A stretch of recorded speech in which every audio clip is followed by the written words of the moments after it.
Let's compare my Coway air purifier with my Medify Air MA-14 air purifier. So the Coway is a nice, powerful purifier here, and I find it works really well for a medium-sized room, up to about 500 square feet.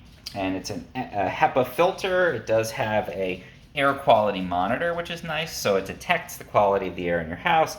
It'll automatically adjust depending on how the air quality is looking, try to clear that air out.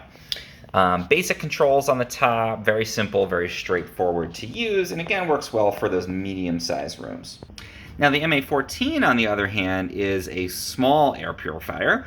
It's smaller than the Coway, and very, very simple, even fewer controls. It does not have the smart features of the Coway, so you have to adjust the fan speed manually. It doesn't detect the air quality, but it is an H13, which is a really good HEPA filter, and it works great for a smaller room. I find up to maybe about 250 square feet, even smaller than that. This is a great purifier.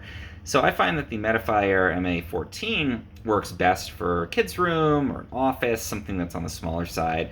And then the Coway is really great for your kitchen or larger living room and that kind of space. Both are great purifiers, just slightly different features and designed for slightly different spaces.